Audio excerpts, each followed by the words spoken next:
Hallelujah, जय मसीह की, praise the Lord. A very good morning. आइए एक नए दिन की शुरुआत को हम परमेश्वर के जीवित और सामर्थी वचन के साथ करें। और आज का वचन नीति वचन की पुस्तक से है, 25th चैप्टर और उसके 28th वर्ड्स, जहाँ पे लिखा है, जिसकी आत्मा वश में नहीं वे ऐसे नगर के समान है जिसकी शहरपनाह नाका करके तोड़ दी गई है।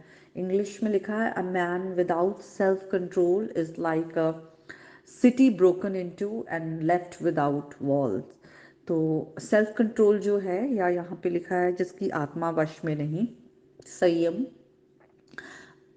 आत्मा का फल है। जो 9 फल आत्मा के दिए गए हैं, पवित्र आत्मा के, हम गलातियों की पुस्तक में आए, उसमें से एक जो फल है सेल्फ कंट्रोल, अपने आप को वश में रखना।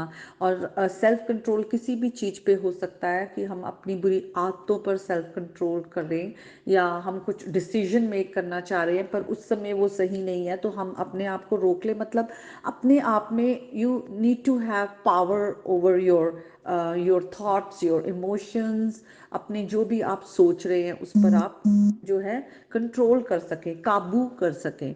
तो मैं न्यू दिल्ली में काफ़ी टाइम थी, शादी मेरी वहीं हुई थी दिल्ली में।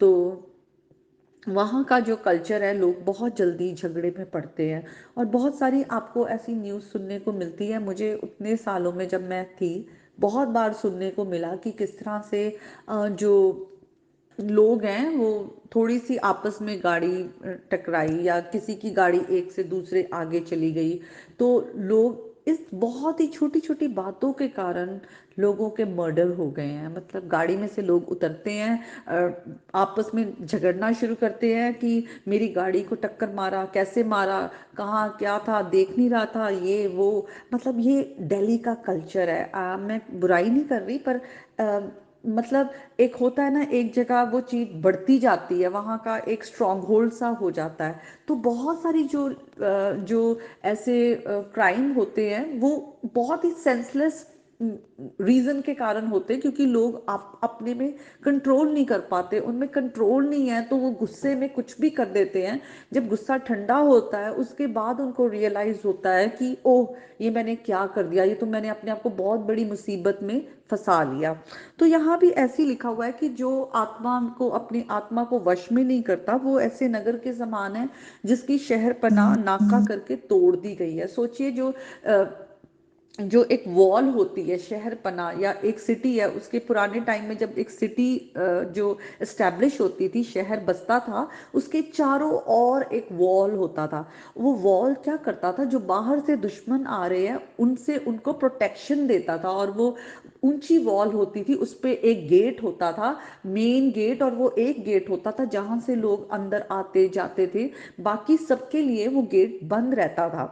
तो आज हमें भी अपनी लाइफ को कितना प्रोटेक्ट करने की ज़रूरत है, और उसके लिए ज़रूरी है कि हम अपने आप को सेल्फ कंट्रोल या अपनी आत्मा को वश में रखें। अगर हम पहला पतरस उसके 5th चैप्टर और 8th वर्स में आए, और वहाँ भी हम देखते हैं, सचेत हो, और इंग्लिश में है, बी सेल्फ कंट्रोल्ड, और जागते रहो, तुम्हारा विरोधी शैतान गरजने वाली सिंह की नाई इस खोज में रहता है किसको फाड़ खाए। तो देखिए, जब हम सेल्फ कंट्रोल में नहीं रहते हैं तो हम अपना कितना नुकसान कर लेते हैं। सेल्फ कंट्रोल सिर्फ गुस्से पर नहीं, पर हमारी आदतों पे भी हो सकता है। अगर एक इंसान को बहुत खाने की आदत है, वो अपने आप पे कंट्रोल नहीं कर रहा, तो वो अपने हेल्थ पे प्रॉब्लम ला सकता है। अगर किसी को नशा करने की आदत है और वो अपने आप पे सेल्फ कंट्रोल नहीं कर रहा, तो वो अपने आप पे मुसीबत ले आता है। वो कितनी कोई भी आदत हो सकती है। आज हम अपने जीवन को जांचना ज़रूरी है कि हम अपने अंदर ऐसी कौन सी आदत है जिस पर हम कंट्रोल नहीं कर पा रहे। क्या वो गुस्सा है, या क्या वो कोई गंदी बुरी आदत है, या हम किसी पाप में हैं। आज हम अपने जीवन को जांचें, क्योंकि खुदा का दिन बहुत नज़दीक है, बहुत नज़दीक है। और यीशु मसीह जब आएंगे, दूसरी बार उनका आना होगा, तो वो जजमेंट करने आएंगे, और हम सही और गलत, जिन्होंने परमेश्वर का विरोध किया है, वो हमेशा हमेशा के लिए नाश की ओर जाएंगे। तो हम जब पाप करते हैं तो हम परमेश्वर का विरोध करते हैं। हम क्योंकि उसने जो हमें आज्ञाएं दी हैं या स्टैट्यूट्स दिए हुए हैं, हम उनको ना मानकर हम अपनी मर्जी, हम खुद के, जैसे आदम और हवा ने किया, वो खुद पर उन्हें लगा कि हमारा जो डिसीजन है वो सही है, हम जो सोचेंगे वो अपने आप में जो है वो खुदा बनने की उन्होंने कोशिश की। तो आज भी हम जब अपना डिसीजन लेते हैं, प्रभु के जो डिसीजंस हैं उनको इग्नोर करते हैं, उनके जो वार्निंग्स हैं आज्ञाओं के द्वारा खुदा ने दी है कि ये करो ये ना करो, या कई बार प्रभु का आत्मा हमारे अंदर हमें गाइड करता है, क्योंकि हमारे अंदर खुदा का आत्मा है कि नहीं ये सही नहीं है, ये ना करो। तो हमें खुदा की आवाज़ सुननी है, खुदा की आवाज़ सुनने के लिए हमें खुदा के साथ जुड़कर रहना है, क्योंकि हम जुड़कर रहेंगे तभी उसकी आवाज़ को सुन पाएंगे। खुदा के वचन में बढ़ना है, प्रार्थना में बढ़ना है। और हम अपने गुनाह पर हम अपने आप विक्ट्री नहीं पा सकते, हमें हर वक्त प्रभु यीशु मसीह की ज़रूरत है। वही परफेक्ट लैम्ब है गॉड के, जिन्होंने बिना कोई पाप नहीं किया और उन्होंने एक सिनलेस लाइफ जी इस संसार में, और उन्होंने हमारे लिए अपनी जान देकर हमारे पापों की सज़ा अपने ऊपर ले ली है। इसलिए हमें अपने आप को गिल्टी में भी नहीं रखना कि ओ हमने बहुत गुनाह किए हैं, अब कोई माफ़ी नहीं है। यीशु मसीह के द्वारा माफ़ी है। हम यीशु मसीह के पास आएं, अपने गुनाहों को मानें और हम प्रभु की ओर देखकर आगे बढ़ते जाएं। तो आज का जो वचन है उसके द्वारा प्रभु आप सबको बहुत आशीष दे।